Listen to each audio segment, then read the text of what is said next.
Welcome back to the show. XRP Ledger Snowball effect, ladies and gentlemen. Check it out. XRP chosen to help settle 2 quadrillion at the DTCC. We're not guessing anymore. Somebody roll that beautiful intro.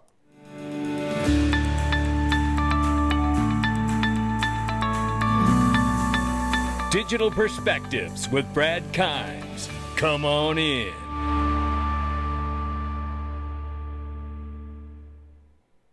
Welcome back to the show. You can follow us on X, YouTube, and digperspectives.com for exclusive content. Right now, $3.31 trillion market cap for crypto. The market's off by 2.2. We see Bitcoin 96,800 plus, Ethereum 2,600 plus. In the number 3 spot is XRP again at 246. Now we're up 0.9 on the 24-hour, but we're off by 5.8 on the 7-day. The whole entire market is down and has been now. How much longer until this good news and this shift in the United States embracing digital assets before this market goes incredibly parabolic? Because I think that is going to happen at some point this year, but it's not financial advice. But how much longer? I don't know, but you're going to love what we got for you today. It gets even harder to believe.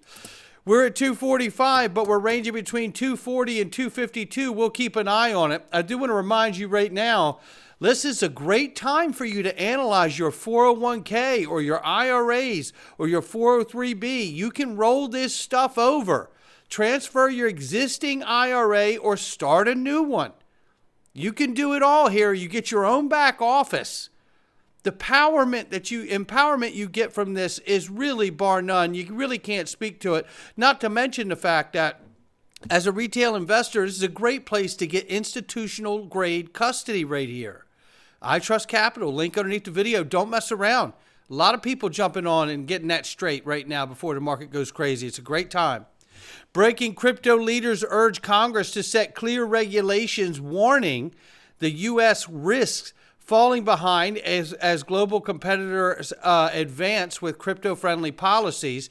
We have a hearing today called the Golden Age of Digital Assets, Charting a Path Forward. Now, I'll try to tune into that and get the highlights from it for us after it is over. And we see here, Eleanor Terrich tells all of us, here's the first requested pause on crypto litigation. Whoa! How about this? Crypto litigation halted. I like this.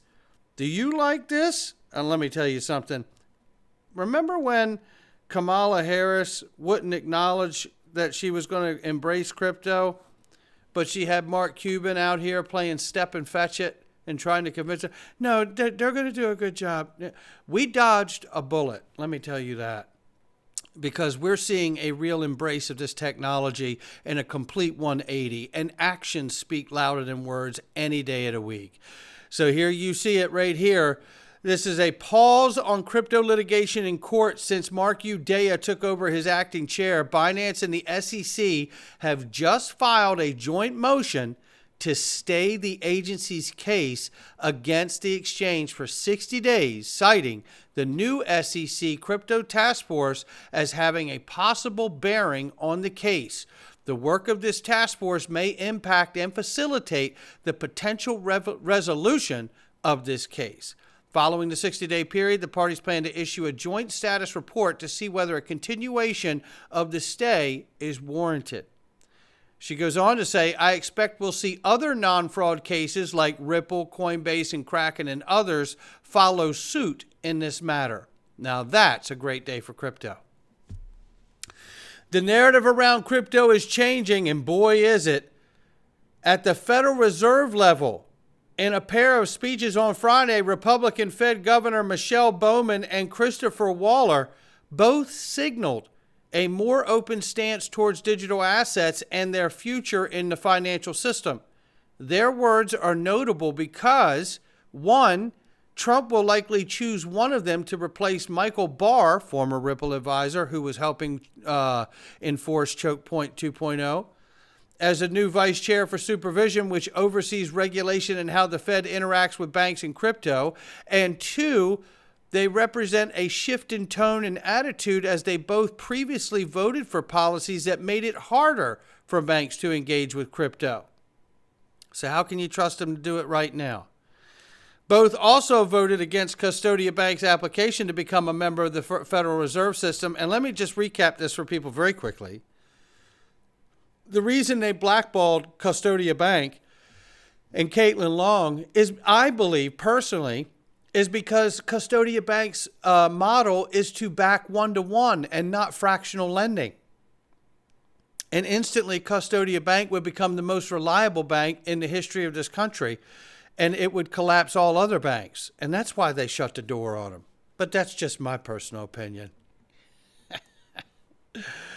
We all know about the CFTC announcing the crypto initial digital asset markets pilot program. Digital Asset Markets Pilots Program, okay? Involving Circle, Coinbase, Crypto.com, and yes, Ripple. Well, that got me excited when I saw this news. Receipts Depositary Corporation, RDC, today announced the launch of XRP Depositary Receipt. And I thought, well, that sounds interesting. What is that? Well, let's learn together what it is, because you're going to like it a lot. XRP DRs, known as XRP Depositary Receipt, so that's what DRs are, Depositary Receipt. XRP DRs are securities issued by RDC, Receipts Depositary Corporation, that represent direct ownership of the underlying XRP, which is held securely at Anchorage Digital National Association, which is a federally chartered digital asset bank regulated by the Office of Comptroller of Currency. Remember, they're the only ones to have a license other than BNY Mellon to deal with crypto, basically. They've got the blessing. No one else really does right now. So, this is interesting. And when you first read it, oh, it represents direct ownership of the underlying XRP. The first thing I start thinking of, oh, you mean like an ETF? No. Slow down, everyone. Not at all what they mean. XRP DRs represent another step forward in bringing digital assets into the traditional financial system. Qualifying investors now have the ability to own XRP using the same processes they trust for traditional securities. We are seeing more demand for digital asset DRs and are scaling our business accordingly. Now, what's interesting here is, again, I'm saying, wow, it sounds like an ETF.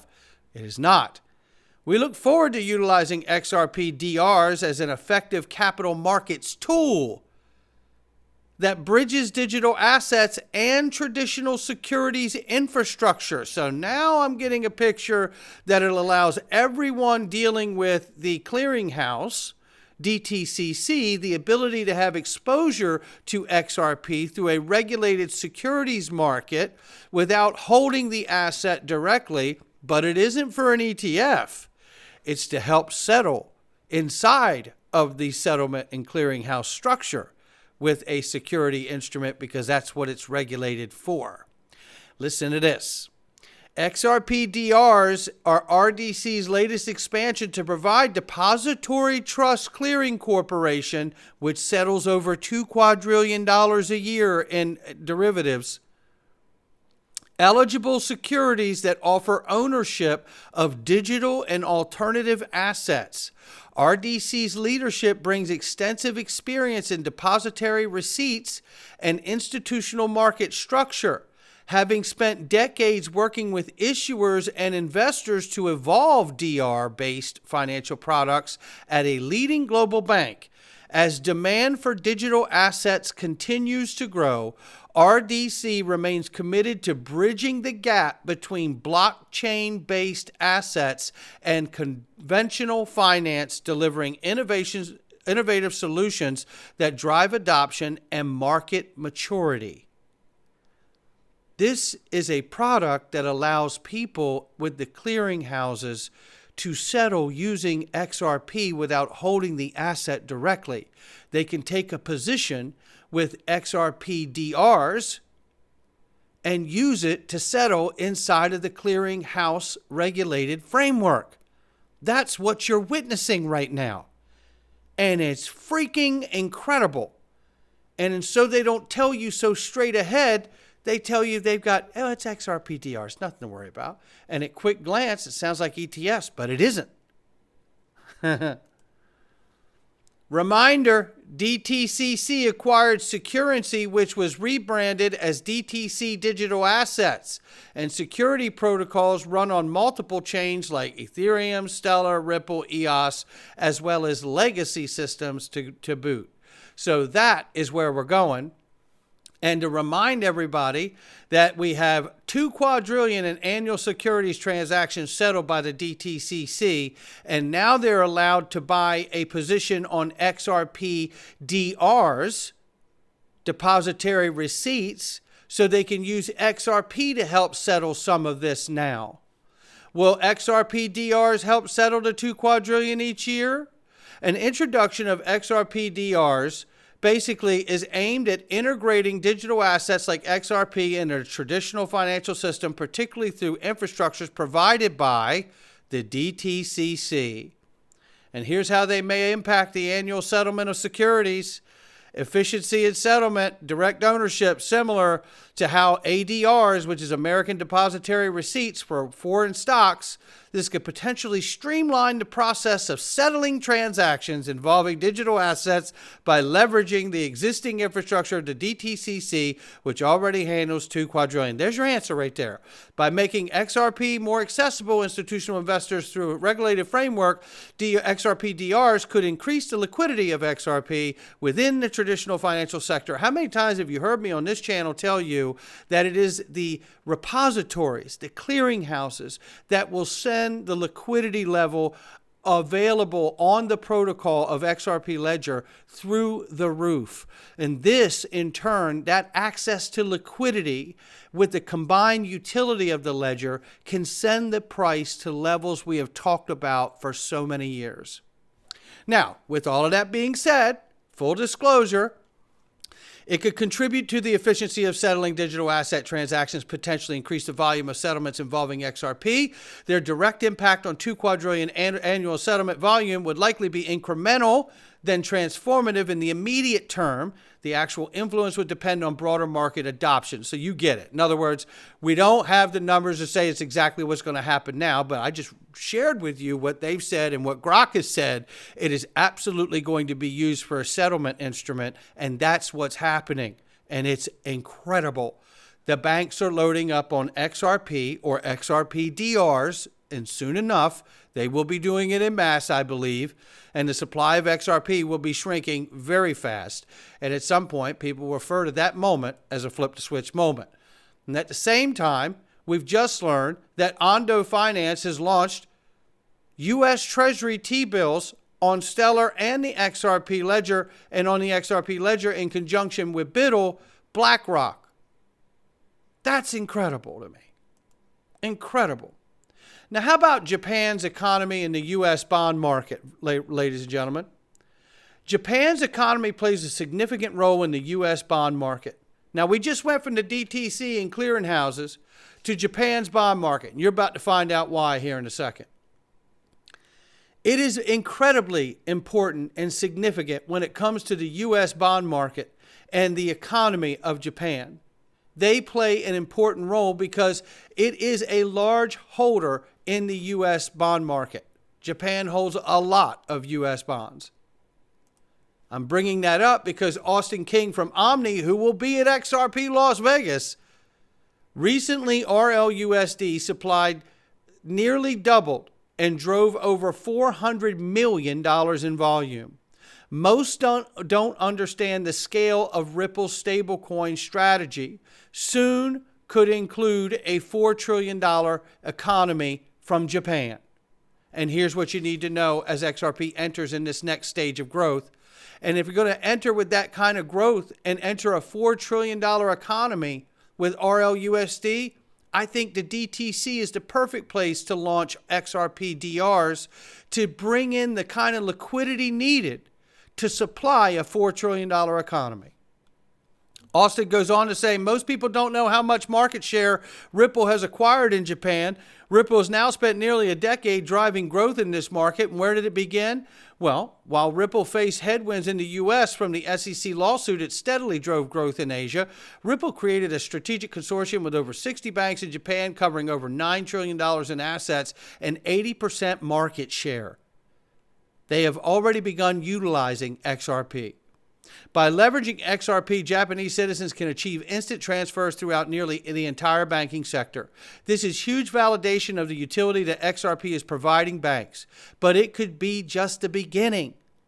It's possible that Ripple could leverage this consortium to launch Japanese stablecoin, the RLYEN. The Japanese yen alone could bring hundreds of billions in value to the network, over 1,000 times from where we're at today.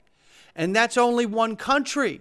XRP could become the network that governments across the world depend on to run their financial systems. If that happens, nothing we've seen so far will come even close to the growth that will follow. Help others understand this, and I am going to every single day, Austin, no doubt, and with your help. No question about that. Let's take a look at this.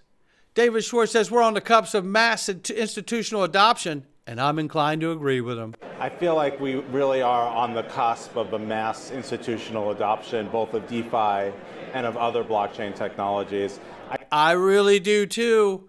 And with everything that I've just shown you, do you have reason not to? Not financial advice from me or anyone else. We're going into the freedom zone, ladies and gentlemen. I hope you will join us. It's a good one today, and you're going to want to be in it. Not financial advice from me or anyone else. We're going into the freedom zone right now. Come on in. All right, welcome back. Let's get into this.